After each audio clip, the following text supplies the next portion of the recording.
کسی گاؤں کا سربراہ فوت ہو گیا تو اس کی چونکہ اولاد نہیں تھی، فیصلہ ہوا کہ کل سویرے جو اس گاؤں کی حدود میں اجنبی داخل ہوگا وہی اس گاؤں کا مکھیا چودھری وڈیرا قرار پائے گا۔ اتفاق سے ایک ظالم ڈاکو کسی علاقۂ غیر سے بھاگتے بھاگتے اس گاؤں کی حدود میں داخل ہو گیا اور لوگوں نے اس کو کندھوں پر اٹھا لیا کہ ہمیں ہمارا سردار مل گیا۔ ڈاکو کو کیا چاہیے تھا؟ جس مال و اسباب کو وہ لوٹنے جاتا تھا یہاں اس کو گھر میں لا کر دیتے تھے۔ گاؤں کے لوگ اناج، سونا، چاندی سب اس نے لوگوں سے ہتھیانا شروع کر دیا۔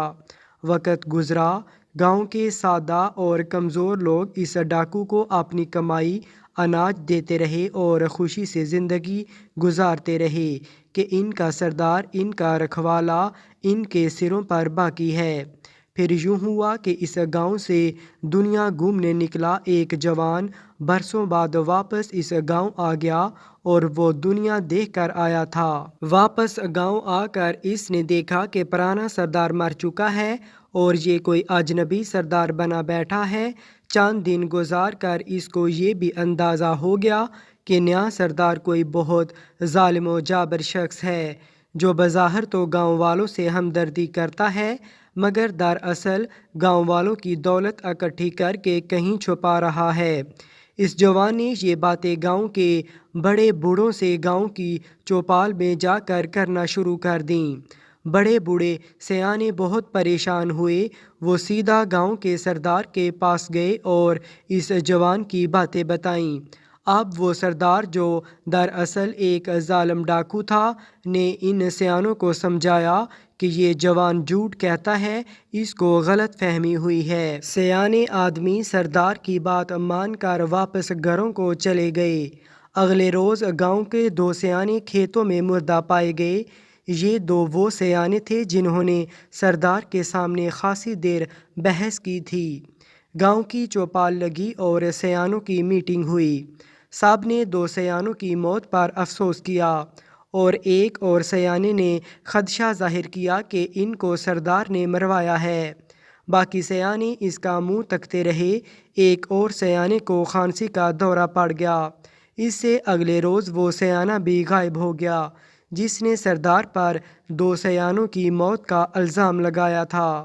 خدا جانے اس کو زمین کھا گئی یا آسمان۔ اس گاؤں میں ایسا واقعی کبھی نہیں ہوا تھا۔ لوگ مرتے تھے تو زمین میں دفن کیے جاتے تھے۔ آسمان پر غائب ہونے والی بات ان کی سمجھ سے باہر تھی۔ گاؤں کی چوپال میں سیانوں کی میٹنگ میں یہ بات ڈسکس ہوئی۔ پہلی بات تو سب سیانوں کو یہ سمجھ آئی کہ سردار کو ان کی ہر بات پہنچ جاتی ہے اور دوسری یہ بات کہ سیانوں کی موت کے پیچھے کوئی نہ کوئی راز ضرور ہے۔ ادھر اس جوان پر زندگی تنگ ہو چکی تھی جس نے سردار پر ظالم و جابر ہونے کا الزام لگایا تھا۔ اس کے خاندان کی فصلیں کسی گلابی سونڈی کے حملے میں تباہ کی گئیں۔ پانی والے کنویں میں اس کی بھینسیں گر گئیں۔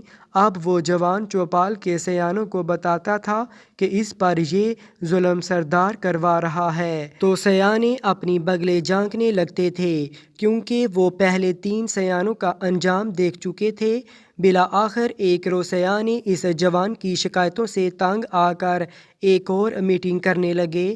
سب سیانوں نے اپنے پرکھوں اور اپنی روایات کے تذکرے نکالے اور اس مصیبت کا حل سوچنے پر لگا دیے۔ سب جان چکے تھے کہ ان کی جانیں، گھر بار، مال مویشی اور اولادیں خطرے میں ہیں اور سب کو پتہ چل گیا تھا کہ وہ جو بھی بول رہے ہیں وہ ان کے سردار تک پہنچ رہا ہے۔ بالآخر ایک سیانے کی آنکھیں چمکیں، وہ ہاتھ اٹھا کر بولا، ایک تجویز ہے بھائیو، جس سے سانپ بھی مر جائے اور لاٹھی بھی نہ ٹوٹے۔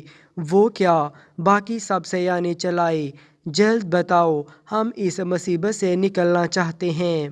وہ سیانہ ہاتھ گرا کر سرگوشی میں بولنے لگا، دیکھو ہم یہ کرتے ہیں کہ اس جوان کو کہتے ہیں کہ اس پر جنات کا سایہ ہے، جس کی وجہ سے اس کی فصلیں تباہ ہو گئیں اور بھینسیں کنویں میں گر گئیں۔ اس طرح ہم سردار کے عتاب سے بھی بچ جائیں گے اور اس جوان کی شکایتوں کا جواب بھی دے سکیں گے۔ سب نے اس تجویز کو پسند کیا اور اس پر عمل شروع ہو گیا۔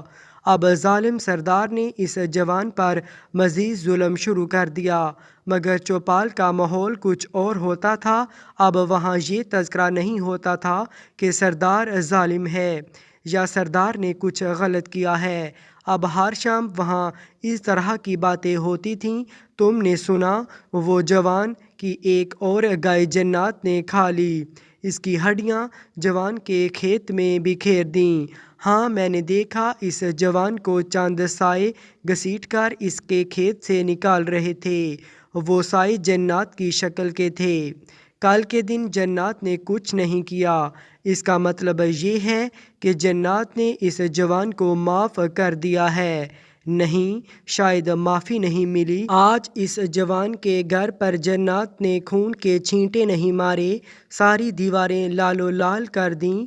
میں بتا دوں، یہ جوان یا تو جنات سے معافی مانگ لے یا پھر دوبارہ دنیا کی سیاحت پر نکل جائے، ورنہ اس گاؤں پر بہت بڑا عذاب آنے والا ہے۔ چوپال کے اس ماحول کی خبر سردار تک پہنچی تو گاؤں والوں کے لیے سب امن ہو گیا۔ اس طرح چوپال والوں نے اپنی حکمت، سیانے پن اور بہادری سے اپنے گاؤں کا امن، عزت اور شان بچا لی اور ہنسی خوشی رہنے لگے۔